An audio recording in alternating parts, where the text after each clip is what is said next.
A 13-year-old boy saw a rich man trapped on train tracks, but when he tried to save him, his own foot got stuck. What happened next left everyone at the scene in tears. Jordan's sneakers scuffed against the sun-baked Phoenix sidewalk as he walked home from school. The afternoon heat pressed down on his shoulders, making his backpack feel twice as heavy. He checked his phone. 3:15 p.m. Lisa would be waiting at the elementary school's pickup area in 15 minutes. "Hey, you need a ride?" Marcus called out from his mother's SUV as it pulled up beside him. Jordan shook his head. "Nah, gotta get my sister. Thanks, though." The car drove off, leaving Jordan alone with his thoughts and the steady rhythm of his footsteps. His usual route took him past the train tracks that cut through this part of the city like a metal scar. The same tracks he'd walked along since starting middle school 3 years ago. His phone buzzed. A text from Lisa. "Where are you?" "On my way." "Wait by Mrs. Thompson like always." He typed back, picking up his pace. The morning's events played through his mind as he walked. He'd woken up at 6 a.m., just like every school day, to the sound of his mom getting ready for her first job at the diner. "Jordan, baby," she called from the kitchen. "Make sure Lisa eats something before school." He'd rubbed his eyes, forcing himself awake. "Got it, Mom?" The apartment had been quiet except for the sound of his mom's keys jingling and her worn shoes on the linoleum floor. She looked tired already, dark circles under her eyes from working late at her second job cleaning offices. Jordan had gotten up, his twin bed creaking under his movement. In the small bedroom he shared with Lisa, his sister's soft snores came from the other bed. The morning light barely filtered through their single window, casting gray shadows on the walls. "There's eggs in the fridge," his mom had said, adjusting her uniform. "And don't forget Lisa's homework folder." "I know, Mom." She'd paused at the door, her face softening. "You're such a good boy, Jordan. I don't know what I'd do without you." Then she'd been gone, the door clicking shut behind her. Now, as Jordan walked, his jaw tightened at the memory of last night's conversation he'd overheard. His mom on the phone, voice trembling. "What do you mean layoffs? I've been there 3 years. Yes, I understand business is slow, but..." A train whistle blew in the distance, pulling him back to the present. Jordan checked his phone again. 3:25 p.m. He needed to hurry. The elementary school came into view, its red brick walls and chain-link fence familiar and unchanging. Lisa stood by the front gate, talking to her friend Maria. Her backpack, too big for her small frame, bounced as she jumped up and down, probably telling another one of her elaborate stories. "Lisa!" Jordan called out. "Let's go." His sister's face lit up. "Jordan." "Maria, that's my brother." "Bye." She ran toward him, her braids swinging behind her. "Did you have a good day?" he asked, taking her backpack to carry it along with his own. "Mrs. Thompson gave me a gold star for my math test." Lisa beamed, skipping alongside him. "And at lunch, Tommy tried to eat 6 tater tots at once and almost choked." Jordan nodded, keeping one eye on the sidewalk ahead and one on Lisa as she zigzagged beside him. "That's cool. Hey, stay on the inside of the sidewalk, away from the street." They walked the 10 blocks home, Lisa chattering about her day, while Jordan made sure she didn't stray too close to the road. The apartment complex came into view. 3 stories of beige stucco with rusted railings and window units dripping condensation. Inside their second-floor apartment, Jordan dropped the backpacks by the door. "Homework first, then TV," he said, moving to the kitchen to check the fridge. Half a gallon of milk, some eggs, bread. They'd need groceries soon. "But Jordan," Lisa whined, already reaching for the TV remote. "Homework first?" He took the remote and put it on top of the fridge. "Mom's working late again. You want her to come home and see you didn't do your homework?" Lisa's lower lip trembled, but she pulled out her folder. "Fine, but can you help me with division? After I check what we have for dinner." Jordan opened cabinets, counting their options. Spaghetti, 2 cans of sauce, some frozen vegetables. It would have to do. As he helped Lisa with her math problems, his mind wandered to the empty chair at their small dining table. 5 years had passed since their dad walked out, but sometimes the absence felt fresh, like a scab picked open. The last time Jordan saw him, they'd been eating breakfast. His dad had ruffled his hair, said he was going to the store for cigarettes, and never came back. "Jordan, is this right?" Lisa pushed her worksheet toward him. He blinked, focusing on the math problems. Let me see. The afternoon stretched on. Jordan cooked spaghetti while Lisa finished her homework. He made sure she ate a proper portion before having his own. They washed dishes together. Lisa is standing on a chair to reach the sink, splashing more water on the counter than the plates. At 8:30 p.m., their mom still wasn't home. Jordan's phone buzzed with a text, working late again. Make sure Lisa gets to bed on time. Love you both. He helped Lisa brush her teeth and get ready for bed, listening to her prayers like their mom would have done. And God bless Mommy and Jordan and Sparkles the class hamster. And time for sleep, Lisa. But I'm not done. God gets the idea. Come on, under the covers. After Lisa fell asleep, Jordan sat at the kitchen table with his own homework. The apartment felt different at night. Too quiet, too empty. Through the thin walls, he could hear the neighbor's TV, the distant sound of traffic, the hum of the old refrigerator. His phone showed 10:45 p.m. when he heard keys in the door. His mom walked in, still in her diner uniform with her cleaning company shirt draped over her arm. Her shoulders drooped with exhaustion. Hey, baby, she said softly, dropping her purse on the counter. You should be in bed. Had to finish homework? Jordan watched as she sank into a chair, her feet swollen in her waitress shoes. There's spaghetti in the fridge. She smiled, but it didn't reach her eyes. You're such a good boy. But you shouldn't have to. She trailed off, rubbing her temples. Mom, is everything okay? I heard you on the phone last night. She stiffened slightly. Just grown-up stuff, baby. Nothing for you to worry about. But her voice wavered, and Jordan saw her hands shake as she reached for her purse. If it's about money, Jordan. Her voice was firm now. You're 13. Your job is to be 13. Let me handle the rest. He wanted to argue, to tell her he wasn't a baby anymore, that he could help somehow. Instead, he nodded and got up to heat the spaghetti for her. Later, lying in bed, Jordan listened to his sister's steady breathing from across the room. Through the thin walls, he could hear his mom crying quietly in the kitchen, probably thinking they were both asleep. He pulled his pillow over his head, but it didn't block out the sound or the weight that pressed down on his chest. Heavier than his backpack, heavier than all the responsibilities he carried every day. Tomorrow would be another day of the same routine. Wake up, get Lisa ready, go to school, pick up Lisa, do homework, make dinner, wait for Mom. But something deep in his gut told him tomorrow would be different. He didn't know why, but as he drifted off to sleep, the feeling lingered. Tomorrow would change everything. Maxwell Richardson III stood at his floor-to-ceiling window, watching the sun rise over Phoenix. His reflection stared back at him. Gray hair perfectly trimmed, custom suit without a wrinkle, leather shoes polished to a mirror shine. The house was silent except for the soft hum of the central air conditioning.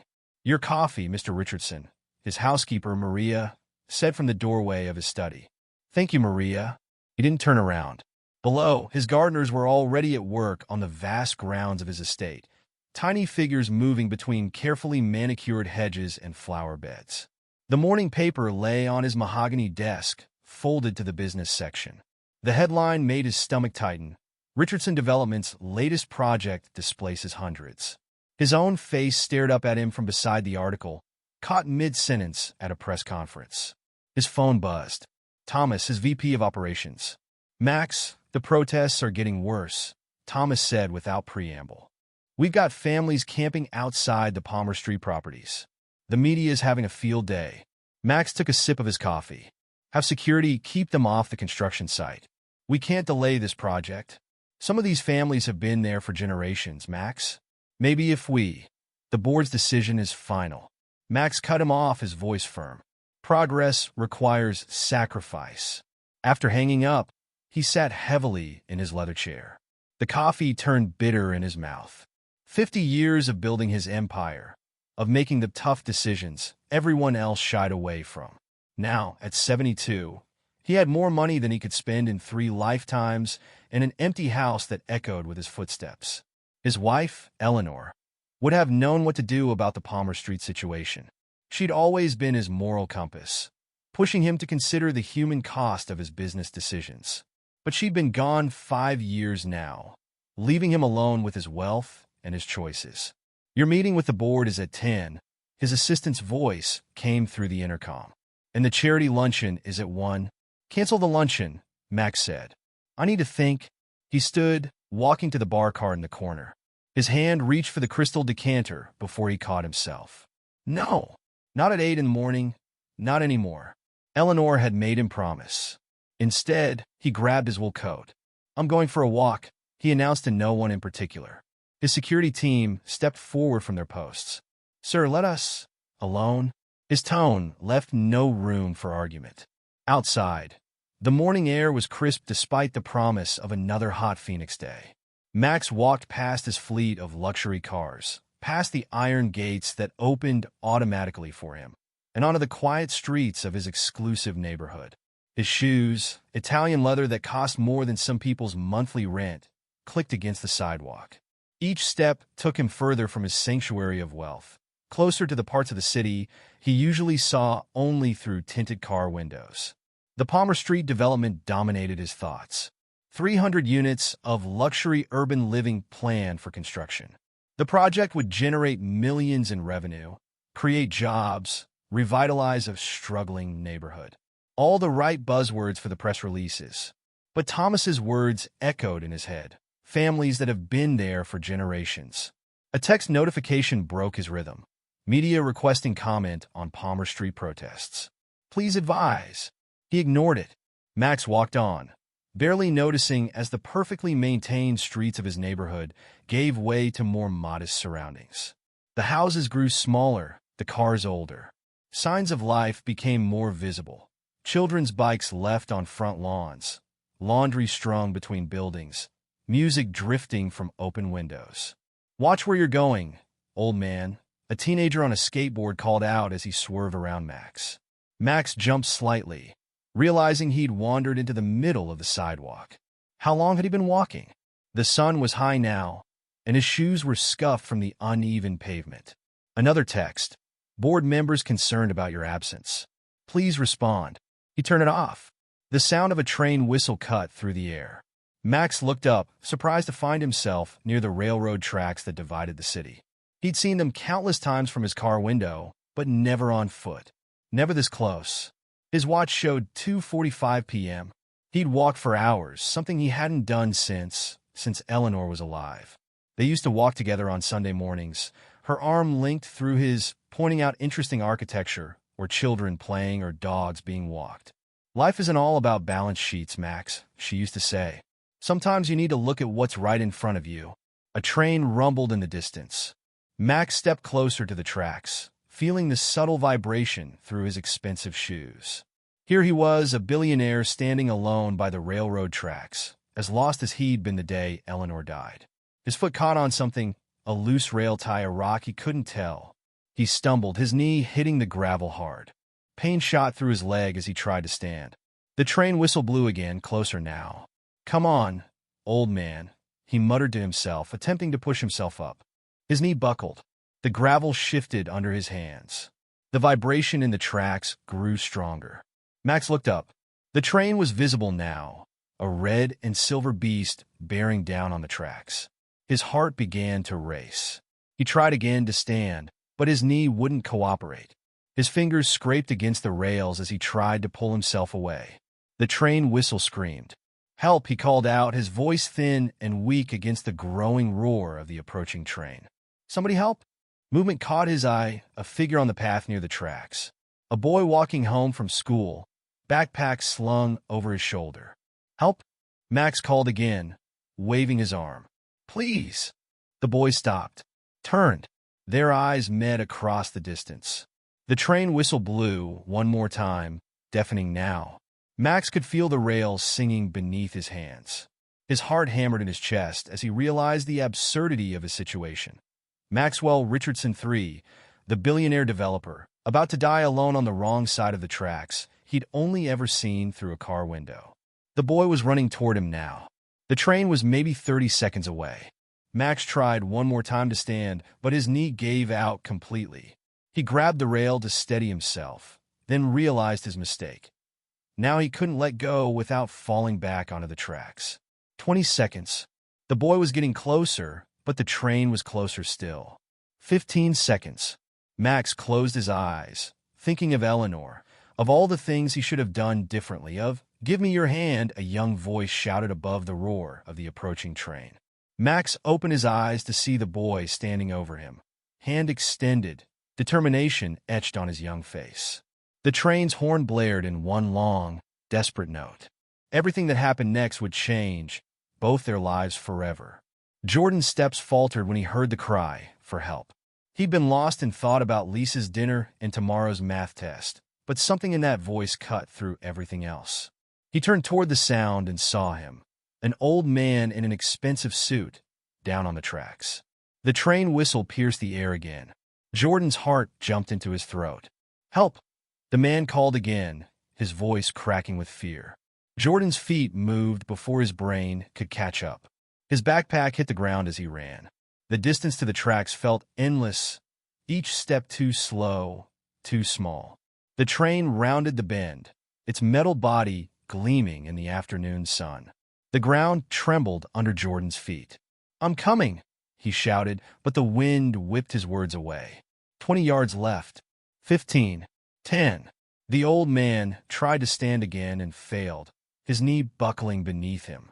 His hands gripped the rail like it was a lifeline, though it was the very thing putting him in danger. Jordan reached him, breathing hard. "Give me your hand." The man looked up, his face pale with fear. He reached out with one shaking hand, the other still gripping the rail.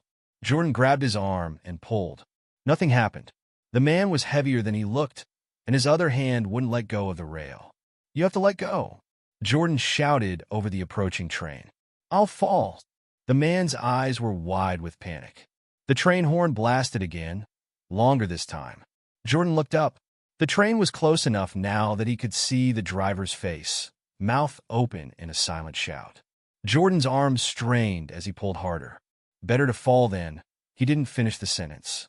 Sweat ran down his back, his muscles trembling with effort. A small crowd had gathered on the path, phones raised to record what was happening. No one moved to help.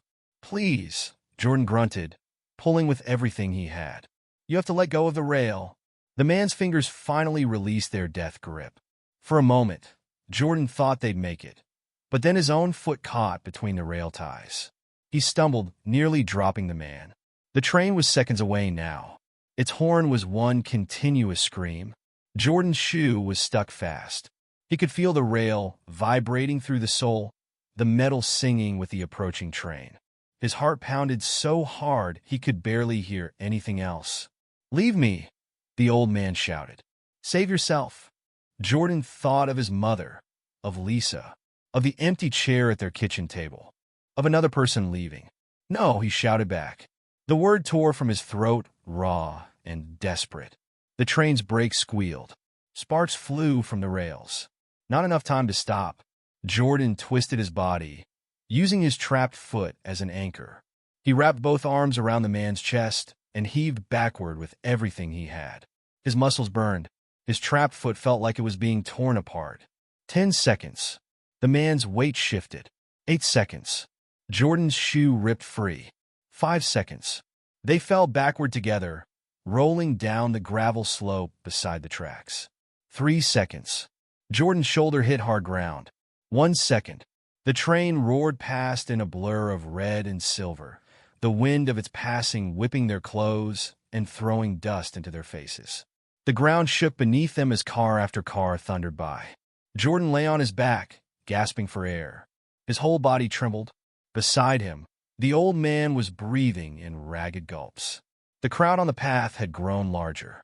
People were shouting things Jordan couldn't make out. His ears rang from the train's horn. "Are you okay?" he managed to ask between breaths. The old man didn't answer right away. When he did, his voice shook. You could have died, but I didn't." Jordan sat up slowly, checking himself for injuries. His shoulder ached where he'd hit the ground. His sock was torn where his foot had been caught. The shoe was somewhere on the tracks, probably destroyed. "What's your name?" the man asked. Jordan. Jordan. The man repeated it like he was memorizing it. "I'm Maxwell Richardson." "Max." Sirens wailed in the distance, getting closer. "I should go," Jordan said, standing unsteadily. "My sister." "Wait." Max tried to get up, but winced as his knee buckled again. "Please, let me." It's okay. Jordan cut him off. Really? I just need to get home. People were running toward them now. Paramedics with a stretcher, police officers, someone with a TV camera. Jordan backed away. His remaining shoes squished with sweat as he walked. His backpack was still where he dropped it on the path. He grabbed it, ignoring the people trying to talk to him, the phone still recording, the questions being shouted. Jordan, Max called after him. At least let me. But Jordan was already walking away, his mind racing ahead to Lisa waiting at school, to dinner that needed cooking, to homework that needed doing. His hands wouldn't stop shaking. A police officer stepped in front of him. Son, we need to take your statement. My sister's waiting, Jordan said. I have to pick her up. This won't take long, the officer insisted. Jordan looked at his phone. 3:35 p.m. Lisa would be worried. Please, he said. I really have to go. The officer looked like he wanted to argue, but something in Jordan's face made him step aside. Jordan walked as fast as he could with one shoe, ignoring the continued calls behind him. His heart was still racing, his clothes covered in dust and gravel. He pulled out his phone with trembling fingers and typed, "Sorry, Lisa. Coming now." Her reply was instant. "Where are you?" Jordan looked back once. The paramedics were helping Max onto a stretcher. News vans were starting to arrive. People were pointing in Jordan's direction. He turned away and walked faster, limping slightly. The weight of what had just happened started to sink in. He'd nearly died. He'd saved someone's life. His phone buzzed again. Lisa, Jordan? He forced his breathing to steady, forced his hands to stop shaking. His sister was waiting. His mom was working. There was dinner to make, homework to do. Normal life didn't stop just because you pulled someone off the train tracks. But as he hurried toward the elementary school, one shoe missing and his clothes covered in dirt, Jordan couldn't shake the feeling that normal life was about to change completely. The sun beat down on his back as he walked, his shadow stretching out ahead of him. In the distance, another train whistle blew. Further away this time, harmless. Jordan quickened his pace. Lisa would have questions about his missing shoe. His mom would worry about the dirt on his clothes. Tomorrow, there would probably be consequences for running away from the police and paramedics. But right now, all that mattered was putting one foot in front of the other. Getting to his sister, making dinner, doing homework, being normal for as long as he could. Because something told him that after today, normal would never be quite the same again. Time slowed to a crawl as Jordan gripped Mr. Max's arm. Every second felt like an hour, every movement like fighting through water. The old man's panicked eyes met his. And in that moment, Jordan realized just how much a life weighed. I can't, Mr. Max's voice cracked. His fingers remained locked around the rail, knuckles white with strain. My knee, the train's horn blasted again, closer now. Jordan could feel the vibration of its approach through the rails, up through his shoes, into his bones. You have to let go. Jordan's arms burned with effort. Sweat dripped into his eyes, but he couldn't spare a hand to wipe it away. Please! Someone in the growing crowd shouted something. Phone cameras clicked and whirred. The sound of the approaching train grew louder, drowning out everything else. Mr. Max tried to move his leg, but his knee gave out again. I can't. Real fear crept into his voice. Just leave me. No. Jordan shifted his grip, trying to get better leverage. His mother's voice echoed in his head from years ago. We don't leave people behind, baby. Not ever. The train rounded the final bend. The conductor was visible now, frantically pulling levers and hitting buttons. Sparks flew from the wheels as the brakes engaged, but physics was physics. Tons of metal couldn't stop on a dime. Jordan's foot slipped on the gravel. He caught himself, but the movement made him painfully aware of how precarious their position was. One wrong move, and they'd both be gone. Son, Mr. Max said, his voice suddenly calm despite the chaos. You need to go. Now. Instead of answering, Jordan dug his heels in harder.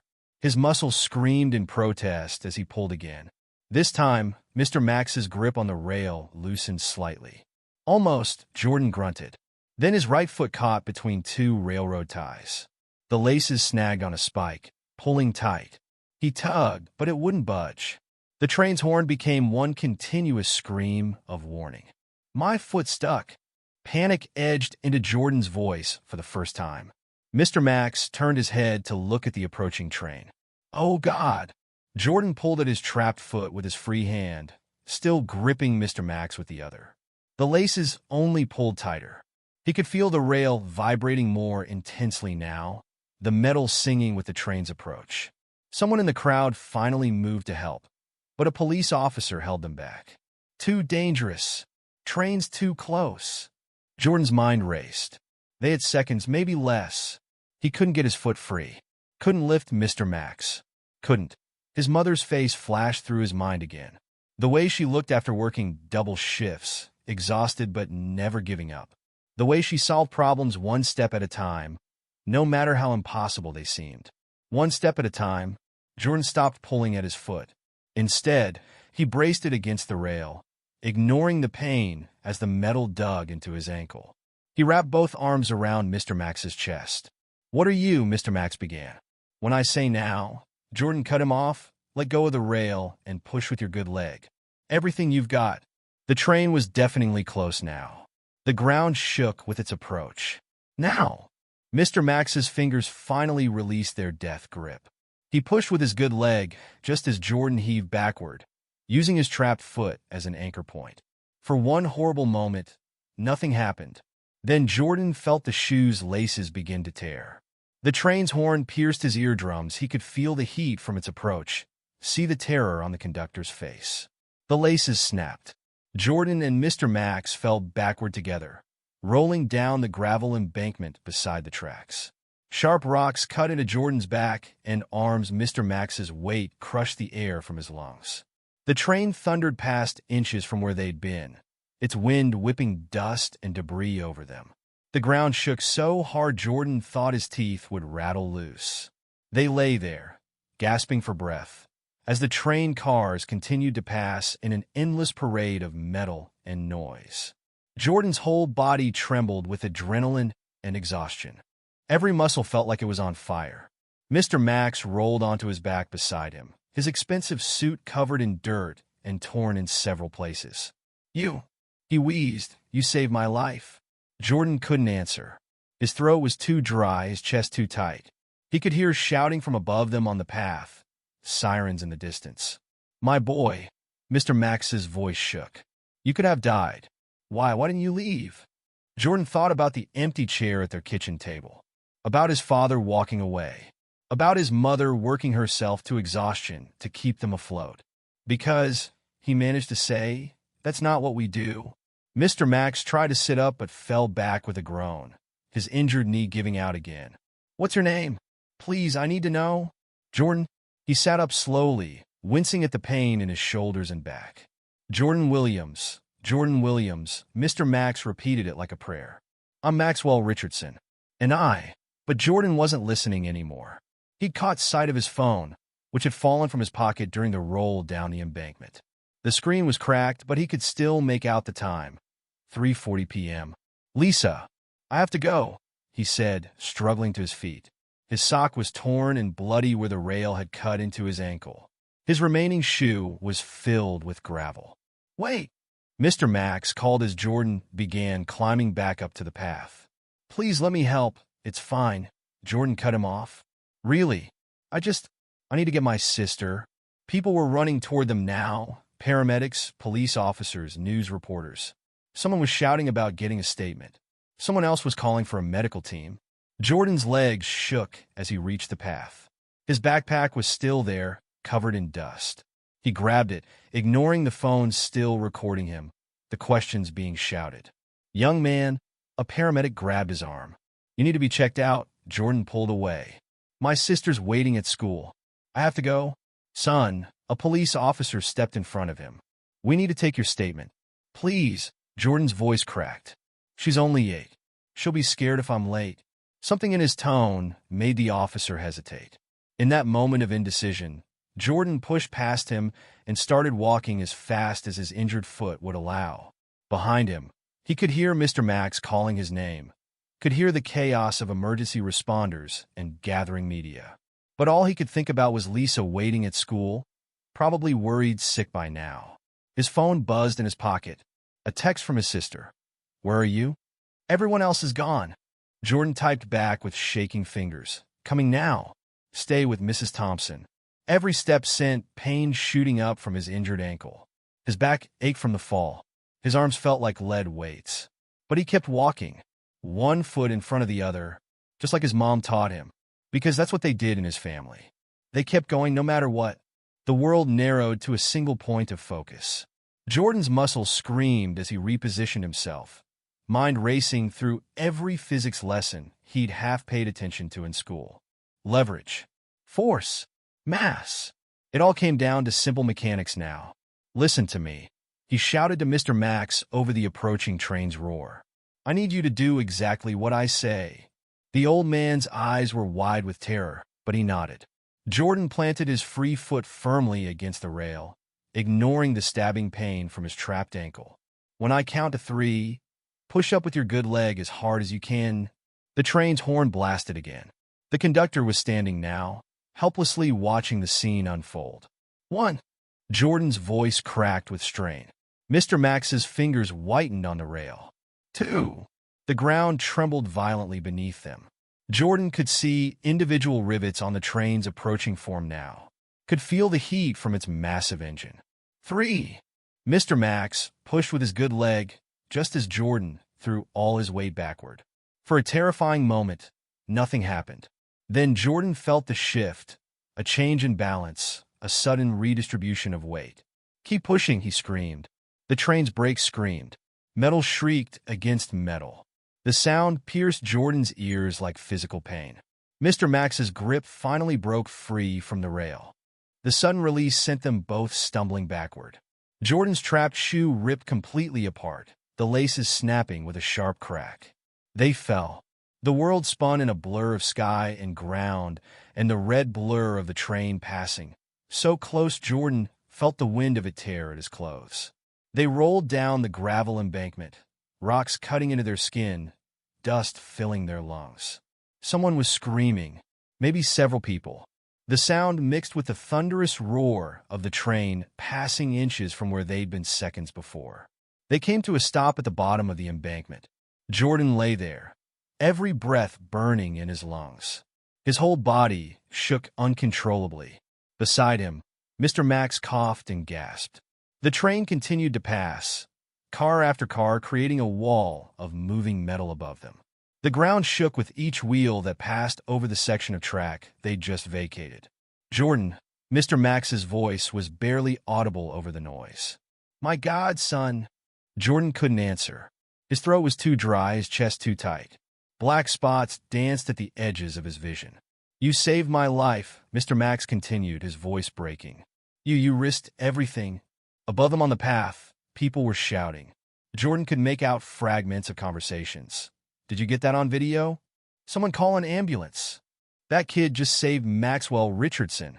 Is that really him? The billionaire?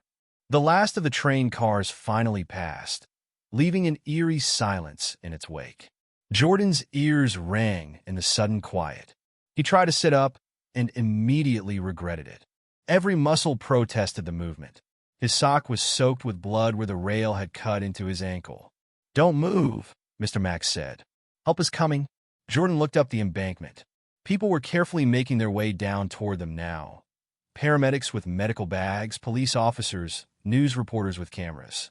I can't stay, Jordan said, forcing himself to his feet despite the pain. My sister. Please.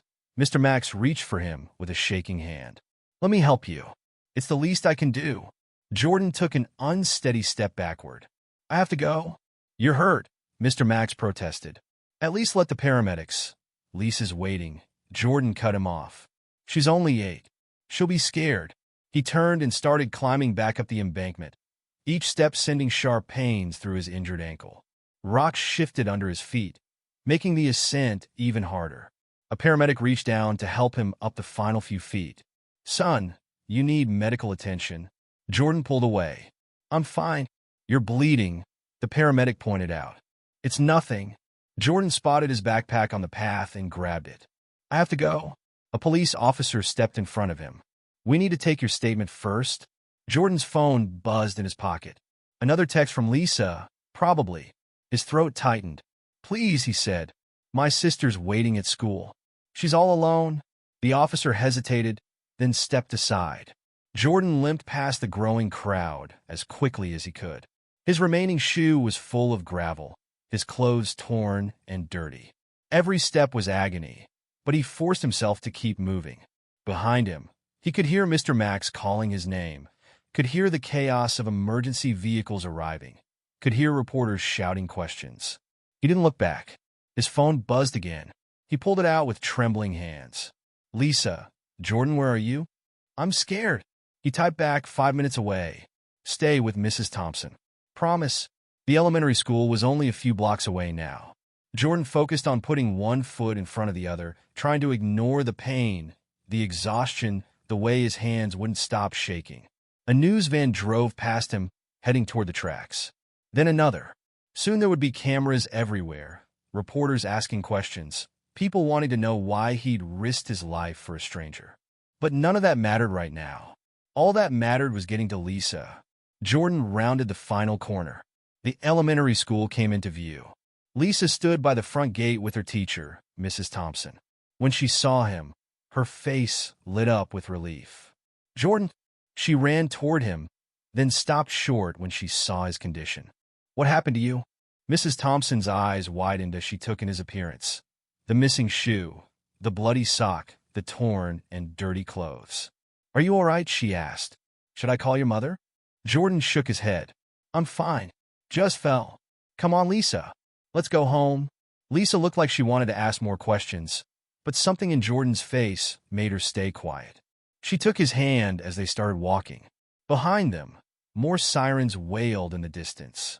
News helicopters appeared in the sky, circling the area near the tracks. Jordan? Lisa's voice was small. Did something bad happen? He squeezed her hand gently. No, something good. I helped someone who needed help. Is that why you're all dirty? Yeah. He managed a small smile. But it's okay. Everything's okay now. They walked home slowly, Jordan trying to hide his limp, Lisa unusually quiet beside him. The sound of sirens and helicopters faded behind them. Tomorrow, there would be questions to answer. Tomorrow, the world would want to know about the boy who saved Maxwell Richardson. Tomorrow would bring changes he couldn't even imagine yet. But right now, in this moment, he was just a big brother walking his little sister home. And somehow, that felt like the most important thing in the world. The paramedics wouldn't let Mr. Max stand up. They swarmed around him at the bottom of the embankment, checking vital signs, asking questions, shining lights in his eyes. But his attention remained fixed on the direction Jordan had disappeared. Sir, can you follow my finger? A paramedic moved her hand in front of his face. That boy, Mr. Max said, still staring down the path. We need to find him. Mr. Richardson, please focus on my finger. He's hurt. Did you see his ankle? And he just walked away. A police officer knelt beside him. Sir, we'll locate the boy. But right now, we need to get you checked out. Mr. Max finally turned to face them, his expensive suit covered in dirt and blood from small cuts. His name is Jordan Williams. He has a sister named Lisa at the elementary school. Find him. Make sure he's okay. More sirens approached.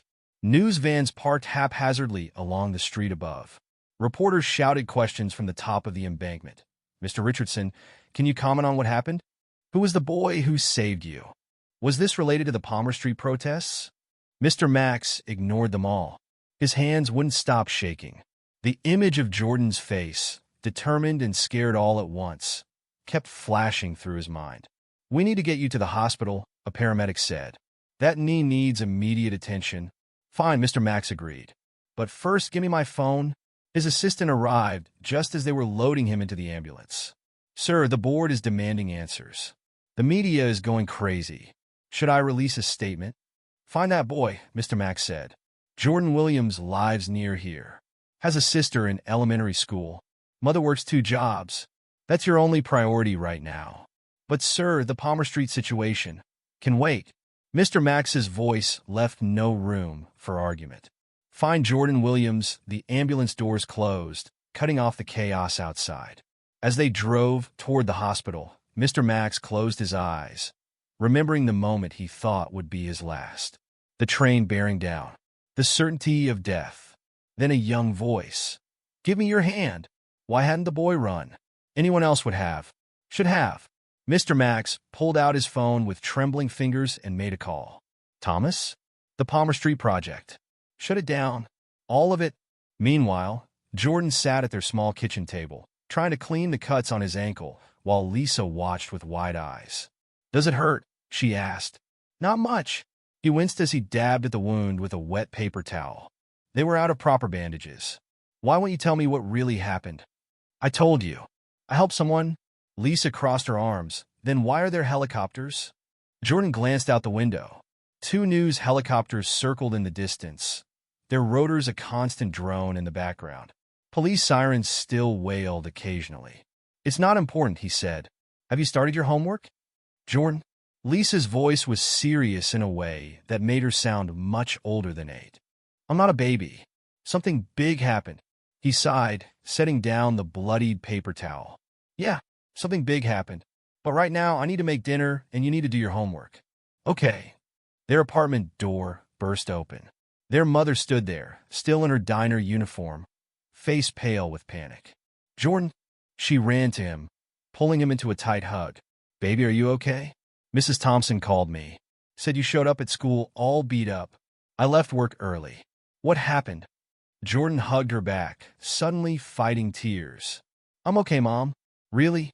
She pulled back, examining him with frantic eyes. "You're hurt. Your clothes. Where's your shoe? Why is there blood?" "Mom," a news alert buzzed on her phone. She glanced at it, then froze. Billionaire Maxwell Richardson rescued from train tracks by teenage boy. Her voice trailed off as she looked at Jordan. "Baby, was that you?" Before he could answer, someone knocked on their door. Through the thin walls, they could hear more people in the hallway, voices talking excitedly. "Don't answer it," Jordan said quickly. "Please." His mother looked between the door and her son, understanding dawning on her face. "Lisa, go to your room." "But Mom." "Now, baby." Lisa went, reluctantly closing the bedroom door behind her. The knocking came again, louder this time. "Mrs. Williams? This is Channel 12 News. We'd like to talk about your son's heroic actions today." Jordan's mother turned off the lights and pulled him into the kitchen, away from the windows. "Tell me everything," she whispered. So he did. Told her about hearing the cry for help, about running to the tracks, about his foot getting caught, about the train passing so close he felt its heat. When he finished, his mother had tears running down her face. "You could have died," she whispered. "I couldn't just leave him there." She pulled him into another hug, tighter this time. "My brave, stupid, wonderful boy." More knocks at the door. More voices in the hallway. "What do we do?" Jordan asked. His mother wiped her eyes and straightened her uniform. "First, we clean those cuts properly. Then I call my boss and explain why I left early. Then we figure out dinner. One thing at a time, baby. Just like always." "What about them?" He nodded toward the door. "They can wait." She got their ancient first aid kit from under the sink. "Right now, you're just my son who needs his mama to patch him up." As she cleaned his wounds properly, the knocking continued. More news alerts buzzed on their phones. The helicopters kept circling. "Mom?" Jordan's voice was small. "Did I do the right thing?" She paused in bandaging his ankle, looking him straight in the eye. "You did a brave thing, a dangerous thing, but yes, baby, you did the right thing. Are we going to be okay?" With all this attention and everything, she resumed bandaging, her movements gentle but sure. "We'll figure it out. We always do." In his room at Phoenix General Hospital, Mr. Max watched the news coverage on TV. Every channel showed the same shaky cell phone footage. A young black boy pulling an old white man from the train tracks, both of them disappearing down the embankment seconds before the train passed. His phone rang. The board again. His knee throbbed beneath its bandages. But all he could think about was Jordan's words. "Because that's not what we do." Mr. Max picked up his phone and dialed his lawyer. "Stephen, I need you to set up a trust fund and find me everything you can about the Williams family. Mother works 2 jobs, 2 kids, live near the elementary school by the train tracks." He paused, looking at the TV footage playing again. "And Stephen? Money is no object. That boy saved more than just my life today. He saved my soul. The sun set over Phoenix. In their small apartment, Jordan helped Lisa with her homework while their mother made calls trying to save her job. In his hospital room, Mr. Max set plans in motion that would change all their lives. And somewhere in between, a single shoe lay abandoned by the train tracks, a reminder of the moment when two worlds collided and nothing would ever be the same again. Jordan woke up to his phone buzzing nonstop. Light filtered through their thin curtains, and Lisa's bed was already empty. He grabbed his phone. 57 missed calls, over 200 text messages, and countless social media notifications. Jordan, his mother called from the kitchen. "Baby, you need to see this." He limped out of bed, his ankle stiff and sore. The events of yesterday felt like a dream, but the pain made it real. The kitchen table was covered in newspapers. Their faces were everywhere. His school photo next to Mr. Max's corporate headshot. Headlines screamed, "Teenage hero saves billionaire. Miracle at the tracks. Maxwell Richardson's guardian angel." They're all over the building, his mother said, still in her robe. Reporters. News vans. Police had to set up barriers. Lisa sat cross-legged on the couch, watching the TV news with unusual intensity. Jordan's rescue footage played on repeat, shot from different angles by bystanders' phones. "Look," Lisa pointed. "You're on TV again." A knock at the door made them all freeze. "Mrs. Williams?" A man's voice called through. "This is Detective Martinez. We need to speak with Jordan about yesterday's incident." Jordan's mother straightened her robe and opened the door just enough to see out. Two police officers stood there, and behind them, a wall of reporters and cameras. "My son has nothing to say right now," she said firmly. "Ma'am, we understand, but this is standard procedure for any incident involving. He's 13. She cut him off. "He's not talking to anyone without a lawyer present." "A lawyer won't be necessary," a new voice said. A well-dressed woman stepped forward, holding up a business card. "I'm Sarah Chun, Mr. Richardson's personal attorney. I'm here to help." Jordan's mother took the card suspiciously. "Help how? May I come in? There's a lot we need to discuss." After a moment's hesitation, Jordan's mother opened the door just enough to let Ms. Chin slip through, then quickly closed it on the chaos outside. The lawyer took in their small apartment with a practiced eye. The worn furniture, the water stains on the ceiling, the folded blanket on the couch where their mother sometimes slept when her back was too sore for the pull-out bed. "First," Ms. Chin said, "Mr. Richardson wants to ensure Jordan receives proper medical attention for his injuries." "We're fine," Jordan's mother said automatically. "With all due respect, Mrs. Williams, your son's ankle needs to be properly examined. Mr. Richardson has arranged for the best orthopedic specialist in Phoenix to see him this morning. We can't afford. Everything is taken care of." Ms. Chin pulled out some papers. "Mr. Richardson is also offering full legal representation to handle the media situation," and another knock interrupted her. This time, a different voice called through. "Mrs. Williams? Channel 5 News. We're prepared to offer compensation for an exclusive interview. Don't answer any media requests," Ms. Chun said quickly. "Not until we have proper agreements in place." The vultures are circling. Jordan sat at the kitchen table, staring at his face in the newspapers. In his school photo, he was smiling, wearing the collared shirt his mom had bought at Goodwill for picture day. He looked young. Normal. "I just want everything to go back to how it was," he said quietly. Ms. Chin's expression softened. "I'm afraid that's not possible, Jordan. What you did, it's a big deal. Mr. Richardson is one of the most prominent figures in Phoenix, and you saved his life." "I was just trying to help," Jordan muttered. His mother sat beside him, putting an arm around his shoulders. "What exactly does Mr. Richardson want?" "To thank your son properly," Ms. Chin replied, "and to ensure your family is taken care of." "We don't need," Mrs. Williams, Ms. Chun interrupted gently. "I've been Mr. Richardson's attorney for 15 years. I've never seen him like this. Yesterday changed him. He spent the night in the hospital having his knee treated, but he didn't sleep. He kept watching the footage of your son running toward those tracks instead of away from them." More knocks at the door. More voices calling out. Lisa turned up the TV volume to drown them out. "The media won't go away," Ms. Chin continued. "This story is too big. A 13-year-old black boy from a working-class family risking his life to save an elderly white billionaire? The social implications alone will keep this in the news cycle for weeks. Jordan's mother's arm tightened around him protectively. So what do we do? Let us help.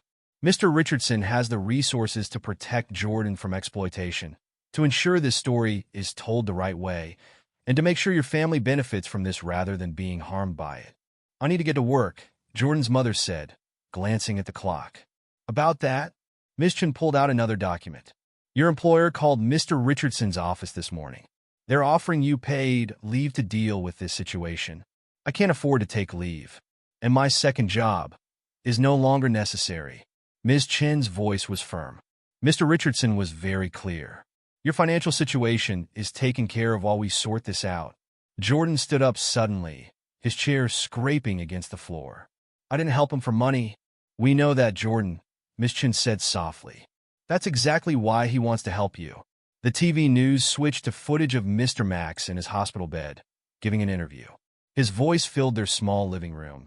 That boy didn't just save my life. He reminded me what life is supposed to be about. When I asked why he didn't leave me there, he said, that's not what we do. Such simple words, but they've been echoing in my head all night. Jordan limped to the window and peeked through the curtains.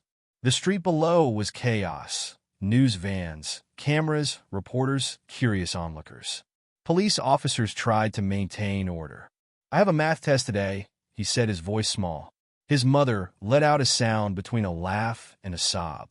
Baby, I don't think you're going to school today. But, Jordan, Ms. Chan interrupted. Right now, you need to see a doctor about that ankle.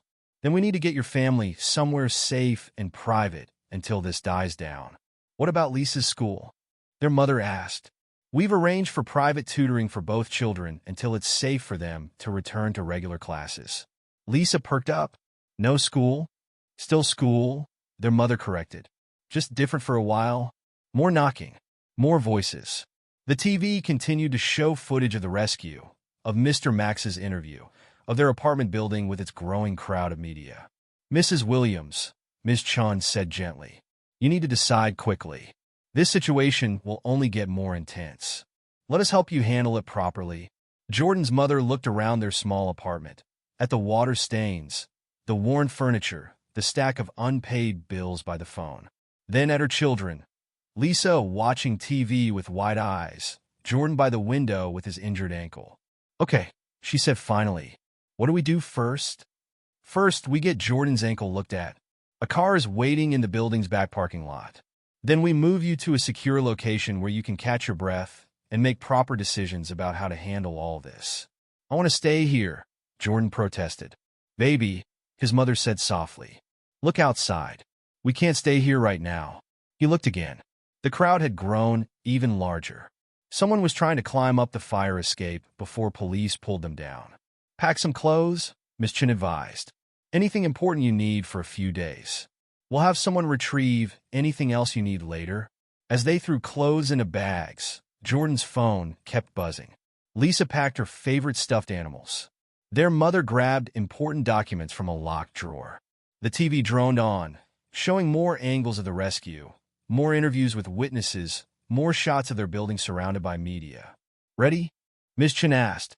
Jordan took one last look around their small apartment. Everything felt different already, like the life they'd known was slipping away with each passing moment. Jordan, his mother called softly. It's time to go, baby. He nodded, picked up his bag, and followed them toward the back stairs.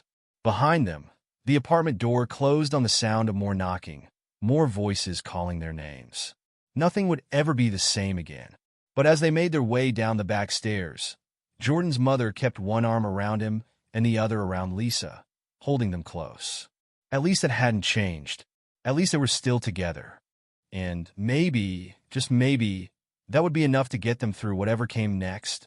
Mr. Max adjusted his tie, sitting behind his massive oak desk in the Richardson Development headquarters.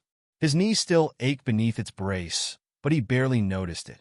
His eyes were fixed on the door, waiting. Sir, his assistant's voice came through the intercom. The Williams family is here. Send them in. The door opened. Jordan entered first, walking better now after 3 days of proper medical care. His mother followed, wearing a new but conservative dress. Lisa bounced in behind them, looking around the massive office with wide eyes. Wow, Lisa whispered, "Your desk is bigger than our kitchen table." Lisa, her mother scolded softly. Mr. Max smiled. "It's quite all right, Mrs. Williams, please sit down." They settled into the leather chairs facing his desk. Jordan sat stiffly, uncomfortable in the new clothes the lawyers had bought him. 3 days at the luxury hotel had done little to ease his weariness. "Thank you for coming," Mr. Max began. "I know these past few days have been overwhelming." "That's one word for it," Jordan's mother said. Mr. Max nodded. "I'll get straight to the point. Mrs. Williams, I'd like to offer you a job." She blinked. "A job?" "As my personal assistant." He slid a folder across the desk. "The position comes with full benefits, including health insurance for the whole family. The salary is substantial, and there's room for growth." Jordan's mother opened the folder. Her eyes widened at the numbers. "This is—" She trailed off. "Fair compensation for the role," Mr. Max finished. "You have exceptional organizational skills, as evidenced by how you've managed 2 jobs while raising 2 children alone. You're hardworking, responsible, and most importantly, you raised a son who runs toward danger to help others instead of away from it. I don't have the qualifications. You have every qualification that matters. The rest can be learned." Lisa tugged at her mother's sleeve. "Mom, what's happening?" "Mr. Richardson is offering me a job. Baby, does that mean no more night work? No more missing dinner?" Mrs. Williams' face softened at her daughter's questions. "Maybe." Mr. Max leaned forward. "Mrs. Williams, I've spent my life building this company. Made billions doing it. But 3 days ago, your son taught me something more valuable than money." "Which was?" Jordan spoke for the first time. "That wealth means nothing without character. That true worth isn't measured in dollars, but in the choices we make when faced with difficult decisions." Mr. Max's voice grew softer. "You could have left me there, Jordan. No one would have blamed you. But you didn't because that's not what we do." Jordan shifted uncomfortably. "Anyone would have helped?" "No." Mr. Max's voice was firm. "They wouldn't. Dozens of people stood there filming on their phones. You were the only one who acted." He pulled out another folder. "Which is why I'm also setting up a college fund for both Jordan and Lisa. Full rides to any university they choose when the time comes." Mrs. Williams gasped. "We can't accept." "You can, and you will." Mr. Max's tone brooked no argument. "I'm also buying your apartment building." "What?" All 3 Williams said in unison. "The conditions there are unacceptable. As the new owner, I'm renovating the entire building.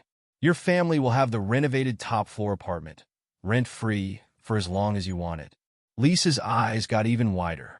"Can I have my own room?" Mr. Max smiled. 3 bedrooms, 2 bathrooms, new appliances, central air conditioning. Mrs. Williams shook her head. "This is too much." "Actually," Mr. Max said, "it's not enough. But it's a start." He stood up, leaning slightly on his cane. "Your son saved my life, Mrs. Williams, but more than that, he woke me up. Made me remember who I used to be before I let money become more important than people." He walked to the window, looking out over the city. "I've spent the past 3 days restructuring my entire company. The Palmer Street development? Canceled. Instead, we're renovating the existing buildings, keeping current residents in their homes with controlled rent increases." Jordan watched him carefully. "Why?" Mr. Max turned back to face them. "Because that's not what we do anymore. We don't destroy communities for profit. We build them up instead." He limped back to his desk. "So, Mrs. Williams, will you help me? Help me rebuild this company into something that makes a real difference in people's lives?" She looked at the job offer again, then at her children. Jordan gave her a small nod. "When do I start?" she asked. "Monday, 9 a.m. He smiled.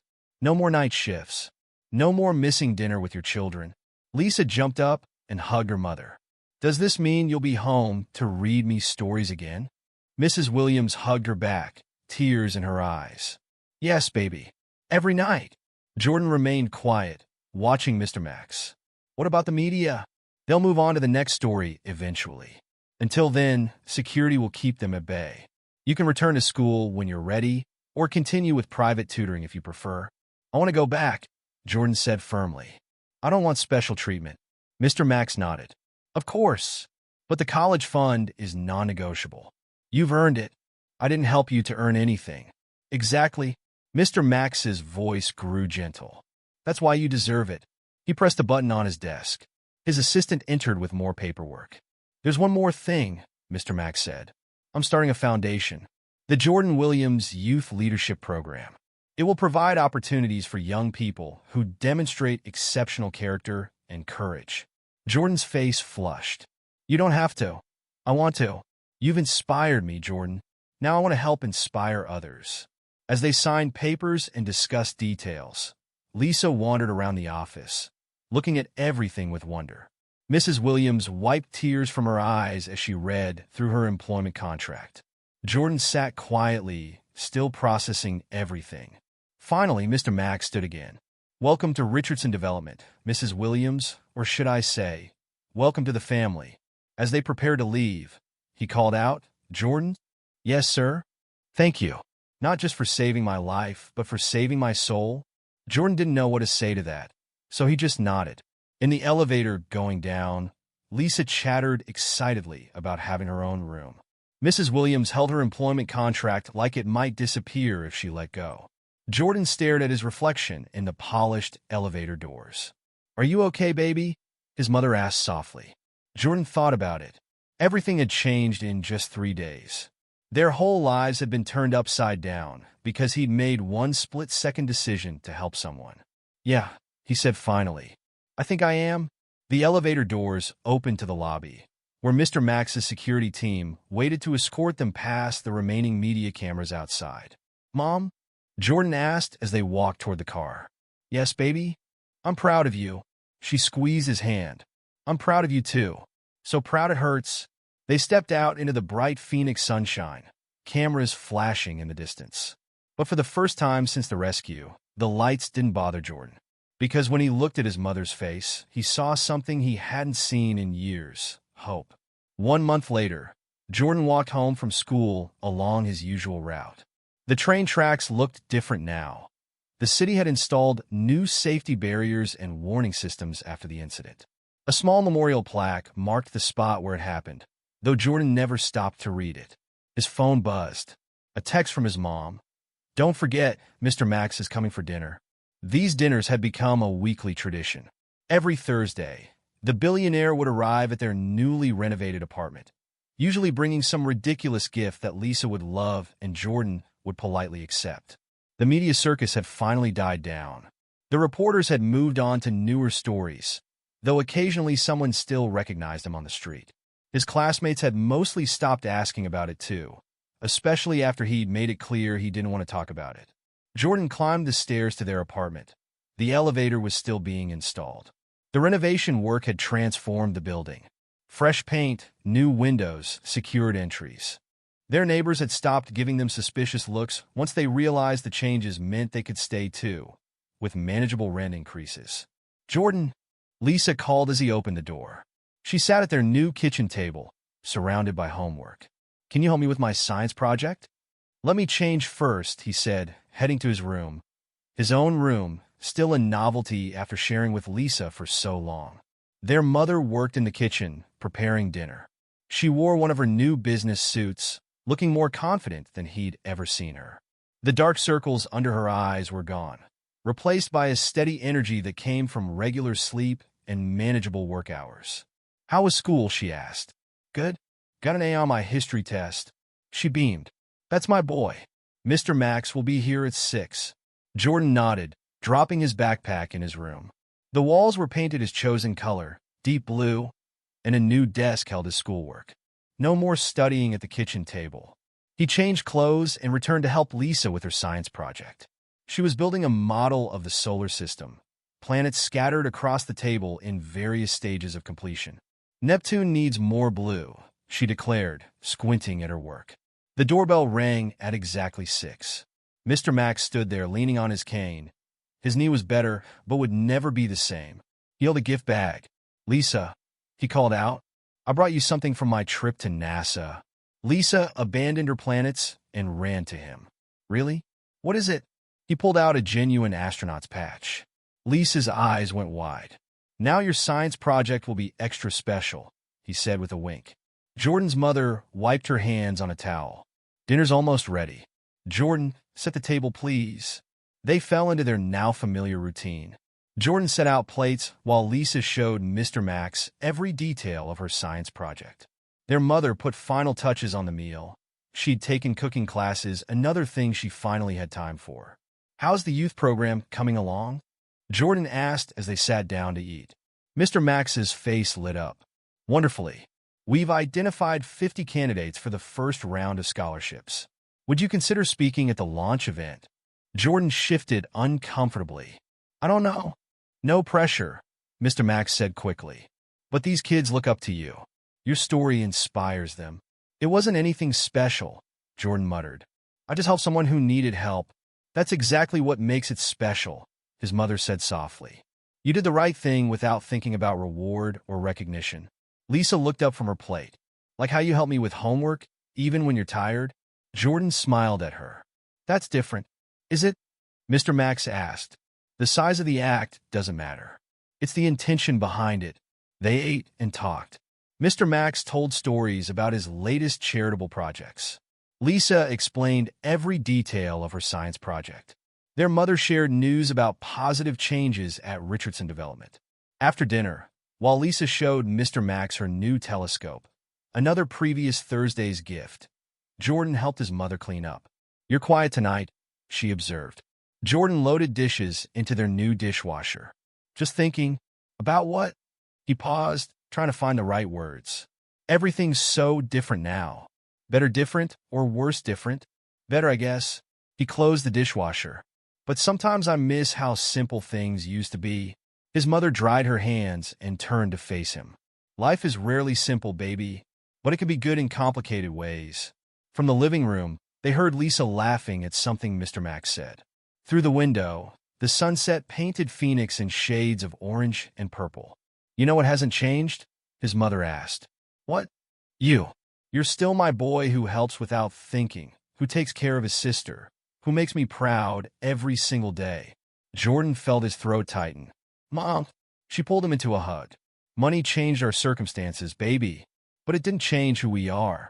Later, after Mr. Max had left and Lisa was in bed, Jordan stood at his window. The city lights sparkled below, and somewhere in the distance, a train whistle blew. His phone buzzed. A text from Marcus. Basketball tomorrow? Jordan smiled. Some things really hadn't changed. His friends still treated him the same. School was still school. He still helped Lisa with homework and watched his mother succeed, just in a different way now. He walked to his desk and opened his laptop. A gift he'd finally accepted after realizing how much easier it made schoolwork. The application for the youth leadership program sat minimized in his browser. Mr. Max wanted him to speak at the launch, tell his story, inspire other kids. Jordan thought about that day on the tracks, about the split second when he had to decide whether to help or walk away, about how that one moment had rippled out to affect so many lives. He opened the application and began to type. My name is Jordan Williams. I'm 13 years old. One day, I saw someone who needed help. The words came easily now, because he finally understood it wasn't about being a hero or getting attention. It was about doing what's right, no matter how hard or scary it seemed. That's what they did in his family. They helped people. They worked hard. They stayed together. Some things had changed, their apartment, their circumstances, their daily routines. But the important things, the things that made them who they were, those remained constant. His mother appeared in his doorway. It's getting late, baby. Almost done, he said. Just writing something important. She smiled knowingly. The program application? He nodded. You'll do great, she said, because you'll be telling the truth. About what? About who we are. About what we do. Jordan saved his work and stood up. Through the wall, he could hear Lisa's soft snoring from her new room. Down the hall, his mother's bedroom door was open, waiting for their nightly ritual of saying goodnight. Tomorrow, he'd play basketball with his friends, help Lisa with her science project, watch his mother continue to thrive in her new role, maybe work more on his application. But right now, in this moment. He was just a 13-year-old boy saying good night to his mom in an apartment that finally felt like the home they deserved. And somehow, that felt like the biggest change of all. Not the material things, but the peace that came with knowing they were going to be okay. That they could stop just surviving and start really living. As Jordan got ready for bed, another train whistle blew in the distance. But this time, it didn't sound lonely or sad. It sounded like a reminder that sometimes the biggest changes in life come from the smallest decisions. That doing the right thing might be hard, but it was always worth it. That's what they did in the Williams family. That's who they were. That's who they would always be. Jordan climbed into bed, listening to the familiar sounds of his mother's footsteps, the hum of the new air conditioning, Lisa's quiet breathing from the next room. Everything had changed, and nothing had changed. And that was exactly how it should be.